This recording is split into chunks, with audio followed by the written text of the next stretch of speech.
প্রিয় শিক্ষার্থীরা, আশা করি সবাই ভালো আছো। আমিও আল্লাহর অশেষ মেহেরবানিতে এবং তোমাদের দোয়ায় ভালো আছি। করোনার এই সংকটময় মুহূর্তে সমগ্র বিশ্বের শ্রেণীকক্ষের পাঠদান যখন বন্ধ, তখন বাংলাদেশ সরকারের মহতী উদ্যোগে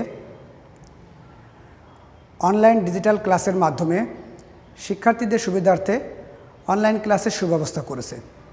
এরই প্রয়াসে আমি আমার অনলাইন ক্লাস উপস্থাপন করছি। আমার পরিচয়, আমি সৈয়দ আরিফুর রহমান, সহকারী শিক্ষক, আটরা শ্রীনাথ মাধ্যমিক বিদ্যালয়। আজকে আমার পাঠের বিষয় রসায়ন, শ্রেণী দশম, অধ্যায় 11।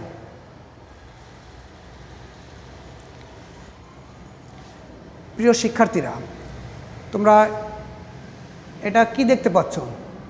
দেখো, এটা একটা পেন্সিল। পেন্সিলটা কাঠের তৈরি এবং এর ভিতরের যে কালো অংশটা বা যেটা দিয়ে আমরা লিখি, এটা একটা মৌলের রূপভেদ। এটা গ্রাফাইট। এই যে দেখো, আর একটা ড্রাই সেল ব্যাটারি, এর ভিতরে একটা কালো দণ্ড আছে, সেটাও গ্রাফাইট। এটাও একটা মৌলের রূপভেদ। ডায়মন্ড, কোক চূর্ণ ওই নির্দিষ্ট মৌলের রূপভেদ। একটু সহজ ভাষায় বলি, মৌলটা হচ্ছে পর্যায় সারণীর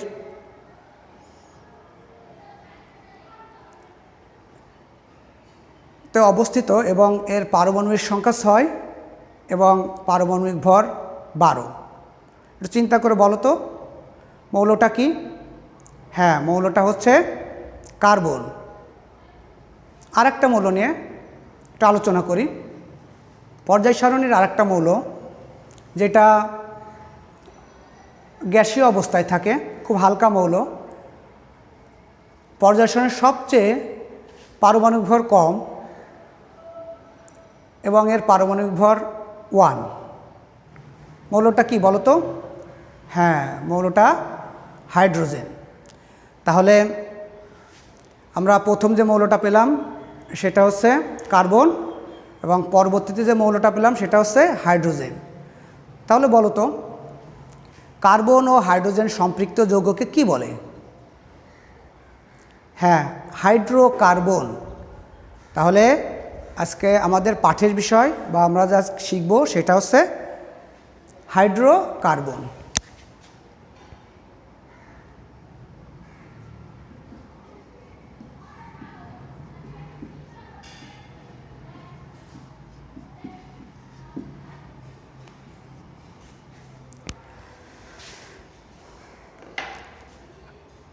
জৈব রসায়নের প্রথম আলোচ্য যৌগ হচ্ছে হাইড্রোকার্বন।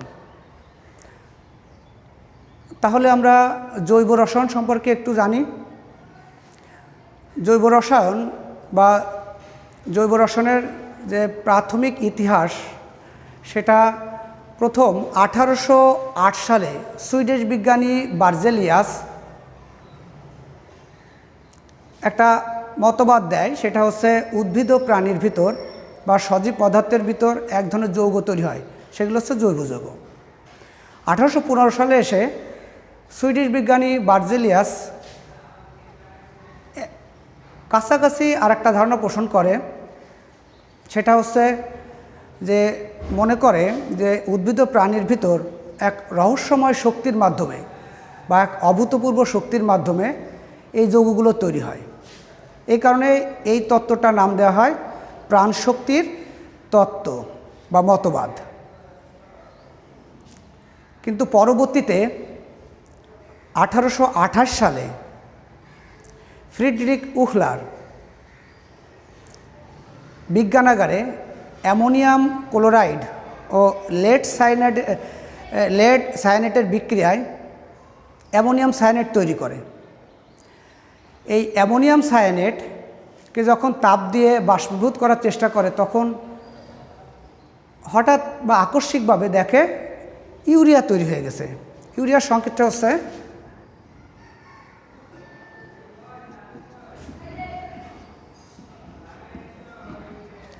এই ইউরিয়া হচ্ছে এক ধরনের জৈব যৌগ।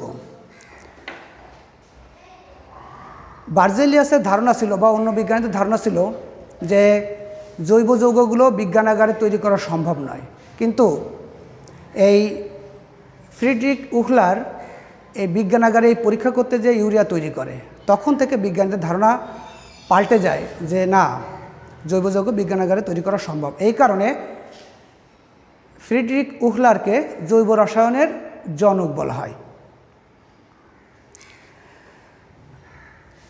তাহলে হাইড্রোকার্বন আমরা কি শিখলাম? হাইড্রোকার্বন হচ্ছে জৈব রসায়নের প্রথম আলোচ্য যৌগ, আর কার্বন ও হাইড্রোজেনের সম্পৃক্ত যৌগকে কি বলে? হাইড্রোকার্বন। তাহলে আমরা হাইড্রোকার্বনের শ্রেণীবিভাগ নিয়ে আলোচনা করি। হাইড্রোকার্বন প্রধানত দুই ধরনের, একটা হচ্ছে অ্যালিফেটিক যৌগ আর একটা হচ্ছে কি অ্যারোমেটিক যৌগ। ঠিক আছে? তাহলে অ্যালিফেটিক যৌগ আবার দুই ধরনের, মুক্ত শিকল ও বদ্ধ শিকল। দেখো আমাদের একটা চার্টে হাইড্রোকার্বন দুই ধরনের, অ্যালিফেটিক ও অ্যারোমেটিক। অ্যালিফেটিক যৌগ দুই ধরনের, মুক্ত শিকল আর কি বদ্ধ শিকল। মুক্ত শিকল যৌগ দুই ধরনের, সম্পৃক্ত মুক্ত শিকল অ্যালিফেটিক যৌগ, অসম্পৃক্ত মুক্ত শিকল অ্যালিফেটিক যৌগ। আর বদ্ধ শিকল অ্যালিফেটিক যৌগ হচ্ছে সম্পৃক্ত বদ্ধ শিকল অ্যালিফেটিক যৌগ, অসম্পৃক্ত বদ্ধ শিকল অ্যালিফেটিক যৌগ। এটা হচ্ছে হাইড্রোকার্বনের শ্রেণী বিভাগ। তাহলে আমরা অ্যালিফেটিক যৌগ নিয়ে আলোচনা করি। অ্যালিফেটিক শব্দের অর্থ হচ্ছে চর্বিজাত, মানে প্রাণীর চর্বি জাতীয় পদার্থ থেকে এই অ্যালিফেটিক যৌগগুলো তৈরি হয়। এই অ্যালিফেটিক যৌগ দুই ধরনের, মুক্ত শিকল, বদ্ধ শিকল। মুক্ত শিকল আর কি বদ্ধ শিকল। কার্বন কার্বন বন্ধন, কার্বন কার্বন একক বন্ধন, দ্বিবন্ধন, ত্রিবন্ধন, এই আকারে থাকে কার্বন বন্ধনগুলো, এক বন্ধন, দ্বিবন্ধন, ত্রিবন্ধন। দেখো তাহলে অ্যালিফেটিক যৌগের প্রথম শ্রেণীবিভাগে আসতেছে কি মুক্ত শিকল ও বদ্ধ শিকল। তাহলে মুক্ত শিকল যে অ্যালিফেটিক যৌগ, এটা হচ্ছে কার্বন বন্ডিংয়ে, কার্বন কার্বন বন্ধনের দুই প্রান্তের কার্বন শিকল মুক্ত অবস্থায় থাকে, মুক্ত অবস্থায় থাকে। এগুলো হচ্ছে সব সে এক বন্ধনযুক্ত কার্বন শিকল, দ্বিবন্ধনযুক্ত, ত্রিবন্ধন যাই থাক, এগুলো মুক্ত অবস্থায় থাকে, দুই প্রান্তের কার্বন মুক্ত অবস্থায় থাকে। এটা হচ্ছে মুক্ত শিকল অ্যালিফেটিক যৌগ। এই মুক্ত শিকল অ্যালিফেটিক যৌগ আবার দুই ধরনের, সম্পৃক্ত আর অসম্পৃক্ত। সম্পৃক্ত মুক্ত শিকল অ্যালিফেটিক যৌগ কার্বন কার্বন বন্ধনগুলো একক বন্ধনে থাকে, দুই প্রান্তের কার্বন দুটো উন্মুক্ত থাকে, কিন্তু বন্ধনগুলো সব এক বন্ধনে আবদ্ধ থাকে। আর অসম্পৃক্ত মুক্ত শিকল অ্যালিফেটিক যৌগ কার্বন কার্বন দ্বিবন্ধন ও ত্রিবন্ধন, এক বা একাধিক কার্বন কার্বন দ্বিবন্ধন অথবা ত্রিবন্ধন দ্বারা আবদ্ধ থাকে। আর দুই পাশের কার্বন শিকল কার্বন দ্বয় পরস্পর উন্মুক্ত অবস্থায় থাকে। তাহলে আমরা দেখো উদাহরণ দেখি, CH3 CH2 CH2 CH3 CH3 CH2 CH2 CH2 CH3। দেখো উদাহরণে দেখো, methane ethane propane butane, methane ethane propane butane pentane. তাহলে এটা বিউটেন, এটা পেন্টেন। তাহলে এই দুটোই হচ্ছে দেখো একক বন্ধন, কার্বন কার্বন এক বন্ধন, সব কার্বন কার্বন বন্ধন একটা বন্ধন। তাহলে দুটোই হচ্ছে সম্পৃক্ত মুক্ত শিকল, সম্পৃক্ত মুক্ত শিকল অ্যালিফেটিক যৌগ। যদি আমরা এটাই একটা দ্বিবন্ধন দিয়ে দিই,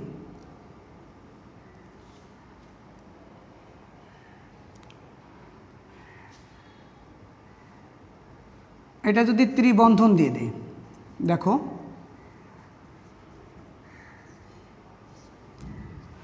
তাহলে এটা কি হচ্ছে, এটা এই দুটোই হচ্ছে কি অসম্পৃক্ত মুক্ত শিকল অ্যালিফেটিক যৌগ। এর ভিতর কিন্তু আবার এক বন্ধনও থাকে। তাহলে আমরা শিখলাম কি মুক্ত শিকল অ্যালিফেটিক যৌগে কার্বন কার্বন একক বন্ধন থাকলে সেগুলো সম্পৃক্ত মুক্ত শিকল অ্যালিফেটিক যৌগ, আর কার্বন কার্বন দ্বিবন্ধন ও ত্রিবন্ধন থাকলে সেগুলো অসম্পৃক্ত মুক্ত শিকল অ্যালিফেটিক যৌগ। এবার আসি বদ্ধ শিকলে। বদ্ধ শিকল হচ্ছে কার্বন কার্বন বন্ডিংয়ে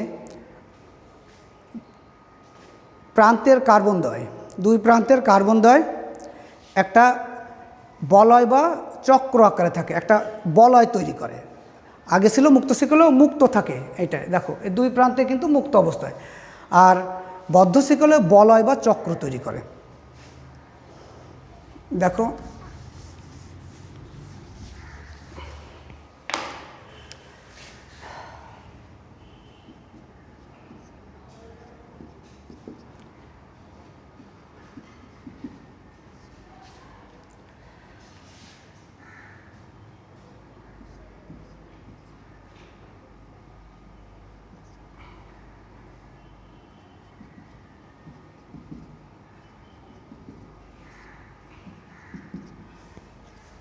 বলয় বা চক্র তৈরি করছে।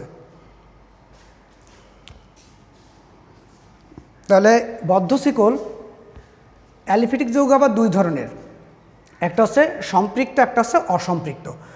তাহলে এই বদ্ধ শিকল অ্যালিফেটিক যৌগে, সম্পৃক্ত বদ্ধ শিকল অ্যালিফেটিক যৌগে এরকম বন্ধন থাকে।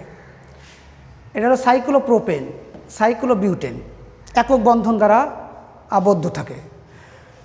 কিন্তু অসম্পৃক্ত বদ্ধ শিকল অ্যালিফেটিক যৌগে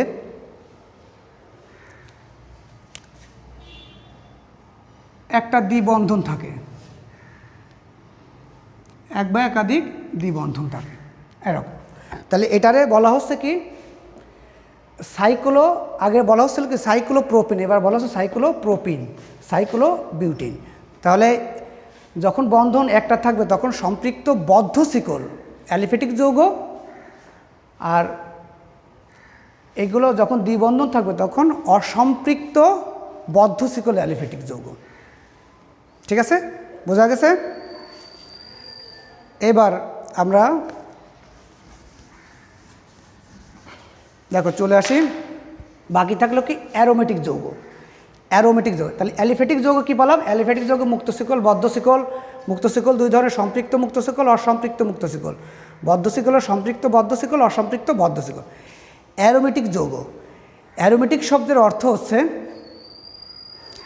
গ্রিক শব্দ অ্যারোমা থেকে অ্যারোমেটিক শব্দের আবির্ভাব। অ্যারোমেটিক শব্দের অর্থ হচ্ছে সুগন্ধ। প্রথম দিকে যে যৌগগুলো তৈরি করা হতো অ্যারোমেটিক যৌগগুলো, সেগুলো সুগন্ধযুক্ত ছিল, এই কারণে এটারে বলা হয় অ্যারোমেটিক যৌগ। আর এটা 5, 6 ও 7 সমতুল্য যৌগ থাকে। এর একটা নিয়ম হচ্ছে কি, এই একটা 5, 6 ও 7 একটা সমতুল্য যৌগ, কিন্তু একটা দ্বিবন্ধনের পরে একক বন্ধন, একক বন্ধনের পর আবার দ্বিবন্ধন, এবার পরপর এক বন্ধন, দ্বিবন্ধন, দ্বিবন্ধন, এক বন্ধন, এভাবে পরপর থাকে। যেমন দেখো, উদাহরণ দেখো,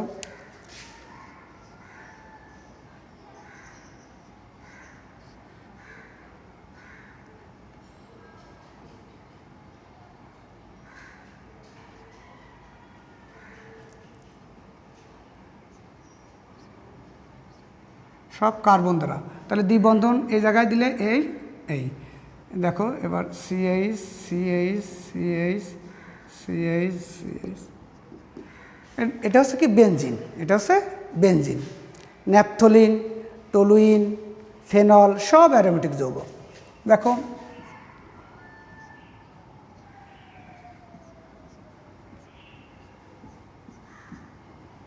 এগুলো, এটা হচ্ছে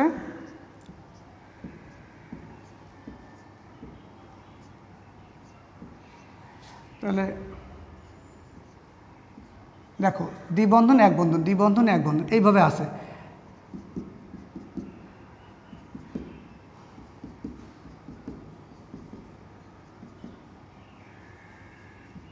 এটা হচ্ছে ন্যাপথলিন, এটা হচ্ছে বেনজিন, এটা হচ্ছে ন্যাপথলিন।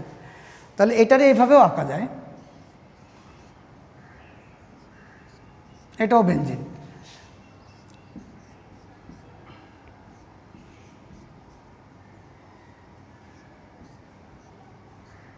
এটাও ন্যাপথলিন। এটার এইভাবেও আঁকা যায়।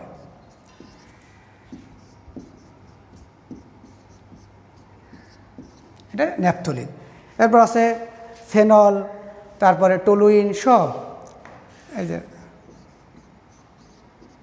ফেনল, এগুলো সব অ্যারোমেটিক যৌগ। এরপর আছে দেখো সমগোত্রীয় শ্রেণী। সমগোত্রীয় শ্রেণী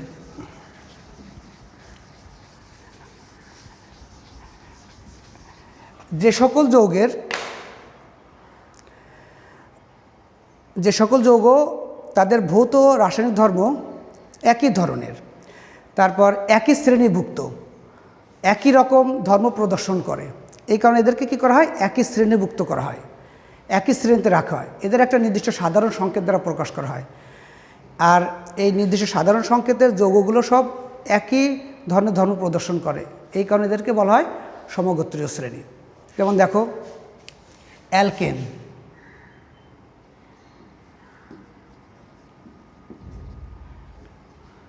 alkyne, alkyne, alcohol,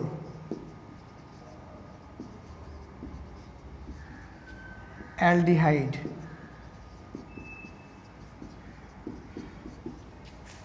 carboxylic acid.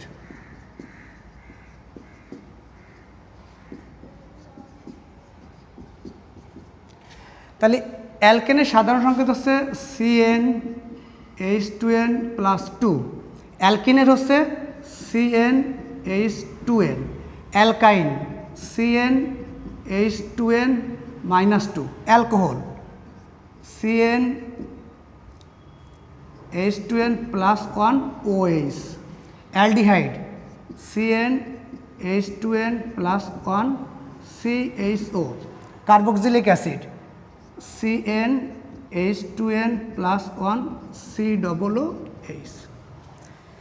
তাহলে এটা হচ্ছে এগুলো আছে দেখো, তাহলে alkane CnH2n+2, alkene CnH2n, alkyne CnH2n-2, alcohol CnH2n+1OH, aldehyde CnH2n+1CHO, carboxylic acid CnH2n+1COOH। এই সাধারণ সংকেত দ্বারা প্রকাশ করা হয়। এটারে methane, ethane, propane, butane, methene, ethene, methyne, ethyne, propyne, methanol, ethanol, আর এটা মিথানল বা মিথাইল অ্যালডিহাইড, ইথাইল অ্যালডিহাইড। এটা হচ্ছে দেখো CH3COOH, যেটারে বলা হয় প্রোপানোয়িক অ্যাসিড, ইথানোয়িক অ্যাসিড, ঠিক আছে, কার্বক্সিলিক অ্যাসিড, এটারে বলা হয়। তাহলে আমরা এখন অ্যালকেনের নামকরণে যাই। দেখো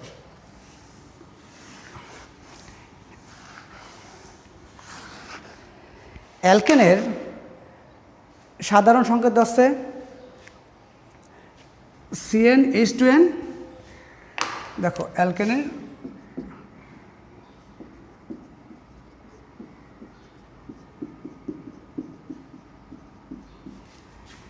CnH2n+2, এই তো দেখো এর নামের শেষে N বা ANE এই যুক্ত হয়েছে।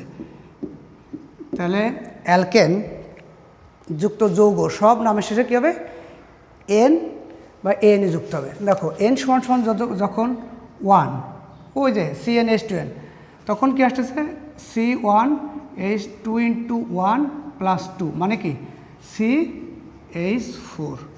C দেখো 2 2 নাম হচ্ছে মিথেন।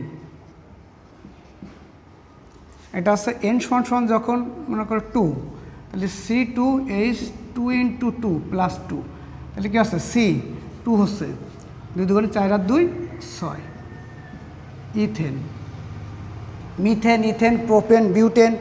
এইভাবে মনে করো N সমান 5, তাহলে কী আসতেছে C5H2 × 5+2, তাহলে কি আছে C5H, 5 2 10 আর 2 12। দেখো C5 5 2 10 আর 2 12, তাহলে এটা হচ্ছে পেন্টেন।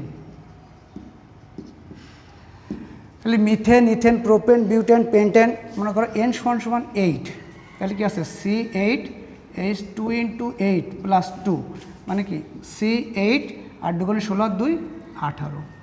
তাহলে methane, ethane, propane, butane, pentane, hexane, heptane, octane. Octane, nonane, decane, এইভাবে এর নামকরণ করা হয়। নামের শেষে দেখো মিথেন এন যুক্ত আছে সব, ethane, propane, butane, pentane, hexane, heptane সব নামের শেষে এন যুক্ত হচ্ছে। এভাবে নামকরণ করা হয়। ঠিক আছে, তাহলে এইভাবে অ্যালকেনের সব নামকরণ করা হয় এভাবে। আর অ্যালকেনের ভৌত ধর্ম দেখো যে 1 থেকে 4 পর্যন্ত এটা গ্যাসীয় অবস্থায় থাকে, কক্ষ তাপমাত্রার নিচেই থাকে, এই কারণে এরা সব গ্যাসীয়। 5 থেকে 15 পর্যন্ত তরল অবস্থায় থাকে, কারণ এ সময় তাপমাত্রা কক্ষ তাপমাত্রার উপরে থাকে। আর 16 থেকে তার বেশি কার্বনযুক্ত যে যৌগ সেগুলো সব কঠিন অবস্থায় থাকে।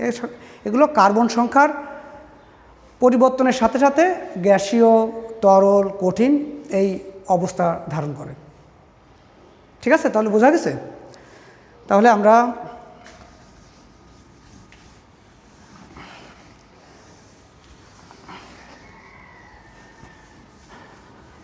আজকে এই পর্যন্তই থাক। পরবর্তী দিন এর প্রস্তুতি, বিক্রিয়া এগুলো নিয়ে আলোচনা করব, নামকরণ নিয়ে আরও আলোচনা করব। দেখো এই মিথেনে এরকম, ইথেনে থাকে এরকম CH, আমরা এরকমও লিখতে পারি, ইথেন, প্রোপেন, হাইড্রোজেন, হাইড্রোজেন, গাঠনিক কাঠামো কী থাকে C2H 1 2 3 4 5 6। আবার এভাবে লেখা যায়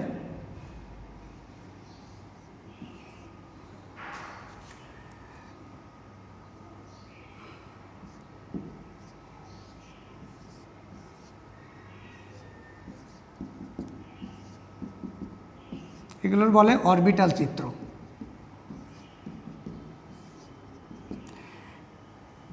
এটা হচ্ছে সিগমা বন্ধন, এটার পাই বন্ধন।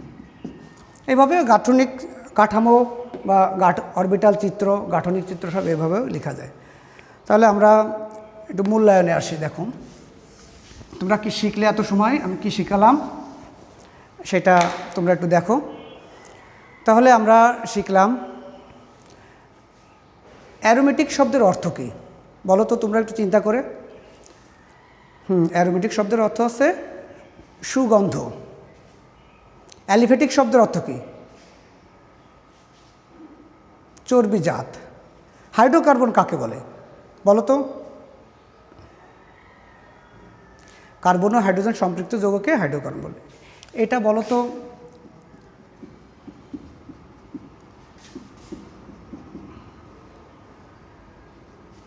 এটা হাইড্রোকার্বনের শ্রেণীবিভাগে কোন শ্রেণীবিভাগের ভিতর পড়ে? এটা একটু চিন্তা করে বলো তো, দেখো দিন। এটা মিথেন, ইথেন, প্রোপেন। হ্যাঁ, এটা মুক্ত শিকলের কি সম্পৃক্ত অ্যালিফেটিক যৌগের মুক্ত শিকলের সম্পৃক্ত অ্যালিফেটিক যৌগ, সম্পৃক্ত মুক্ত শিকল অ্যালিফেটিক যৌগ। ঠিক আছে, তাহলে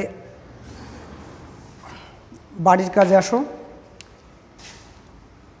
কিছু বাড়ির কাজ দিয়ে দেই, তোমরা এগুলো বাসায় করবা।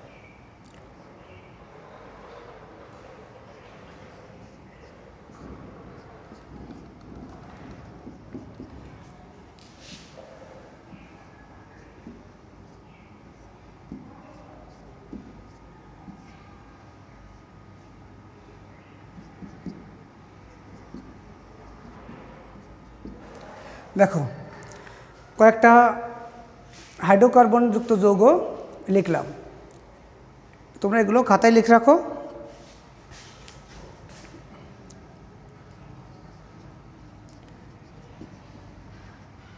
উপরোক্ত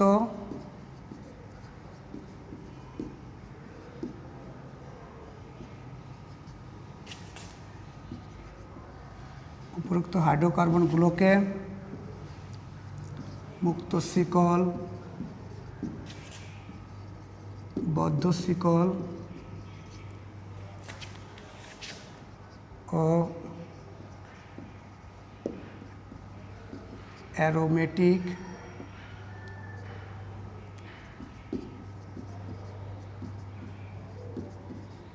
হাইড্রোকার্বন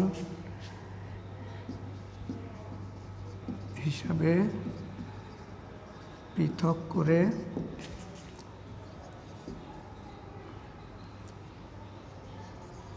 তালিকা তৈরি করো।